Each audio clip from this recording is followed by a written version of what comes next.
India आजकल, सच खबर हर पल।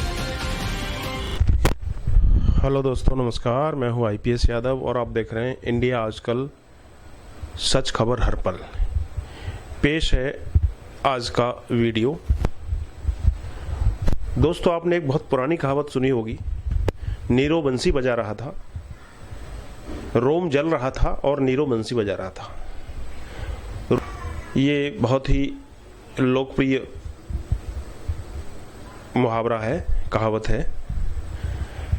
ये सेम कहावत हमारे भारत में कई बार चरितार्थ हो चुकी है और अभी अभी उस दिन भी चरितार्थ हुई जिस दिन तरी भारत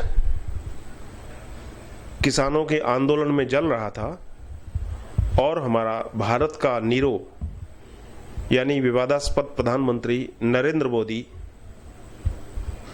बनारस में बंसी बजा रहा था। वहां पर उन्होंने आधे घंटे का भाषण भी दिया जिसमें किसानों का कोई जिक्र नहीं। उल्टा किसानों के बारे में यह कहा गया कि पहले होता था सरकारी नीतियों का, नए नियमों का विरोध, लेकिन अब परिपाटी ऐसी पड़ गई है कि विरोध इस बात का होता है कि जो नियम सरकार ने बनाया है वो तो सही है, लेकिन इससे वैसा होगा, ऐसा होगा, यानी आशंकाओं को आधार बना दिया गया है विरोध का, और इस काम को करने में लगे हुए हैं विपक्षी दल। दरअसल आपको पता ही है, प्रधानमंत्री नरेंद्र मोदी चीजों को तोड़ मरोड़ कर, शब्दों को अपने हिसाब से अर्थ का अनर्थ करके लोगों के सामने परोसने में माहिर हैं और हमेशा वो वैसा ही करते हैं। इस देश में जब से किसानों के खिलाफ 3 नियम आए हैं पिछले 6 महीने, यानी कोरोना काल के दौरान सरकार को कोरोना बचाने के लिए जो काम करना चाहिए था उसके बजाय सरकार किसानों के खिलाफ बिल लेकर आई, जिसके बारे में कहा जाता है कि ये सारे बिल, 3 जो बिल हैं, किसान विरोधी हैं, क्योंकि किसान की छाती पर ये अडानी अंबानी को बिठाना चाहते हैं। तो अभी 2 दिन पहले भी उन्होंने बड़े गुणगान किए, किसानों के लिए हम जो बिल लाए हैं उससे ये फायदा वो फायदा। तो आंदोलनकर्ताओं का स्पष्ट कहना था कि जब आप तारीफ ही कर रहे हैं तो फिर आपसे बात क्या किया जाए, यानी आपने मान लिया है कि आपने जो किया है वो सही है, तो फिर ऐसे में बातचीत करने का कोई अर्थ नहीं है। यानी आंदोलन ही करना पड़ेगा और लंबा आंदोलन करना पड़ेगा। उसके लिए किसानों ने स्पष्ट कर दिया है, 4 महीने का राशन पानी हम लेकर साथ में आए हैं।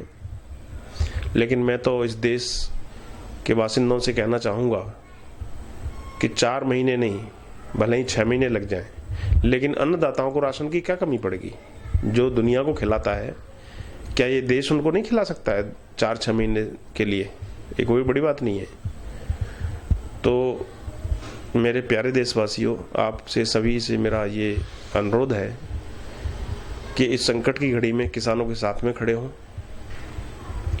उनकी हौसला अफजाई करें, और गोदी मीडिया जिस तरह से उनके आंदोलन को शाहीन बाग की तरह बदनाम करने की कोशिश कर रहा है, उसका मुंह तोड़ जवाब किसान अपने आंदोलन के जरिए खुद दे रहे हैं। और जिस तरह से तमाम बड़े बड़े गोदी मीडिया के चैनल वहाँ से उल्टे पांव भाग रहे हैं, ये एक अच्छा नमूना है जो किसानों ने पेश किया है। दरअसल ये अनैतिक और अवैध भारतीय जनता पार्टी की मोदी सरकार, जिसको मैं अनैतिक अवैध तो मानता ही हूँ क्योंकि ये ईवीएम के जरिए चुनकर आई है, अवैध भी मानता हूँ, अनैतिक भी मानता हूँ। क्योंकि अगर ऐसा नहीं होती तो क्या वजह है कि ईवीएम के मुद्दे को लेकर के इतने विवाद खड़े हुए, मोदी सरकार 2 बनने पर, लेकिन मोदी ने किसी भी विवाद का, किसी सवाल का, जैसे कि उनकी अदा है, जवाब देना उचित नहीं समझा। इससे उनका सत्ता का अहंकार झलकता है।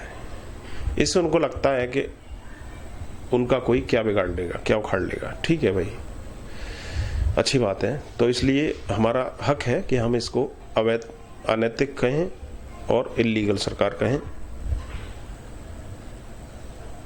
खैर, मुद्दे पर आता हूं, और मुद्दा यह है कि नीरो बंसी बजा रहा था जब रोम जल रहा था, और हमारा प्रधानमंत्री, फैकू प्रधानमंत्री, बनारस में रंगारंग कार्यक्रम नियॉन लाइट्स का मजा ले रहा था जब दिल्ली आंदोलन से, किसान आंदोलन से जल रहा था। तो ये इतिहास में दर्ज हो गया है। और मैं समझता हूँ इस दुनिया ने हिटलर, नीरो, मुसोलिनी और पता नहीं कितने बड़े बड़े हिटलरों को देखा है, और उनको जमींदोज होते हुए भी देखा है।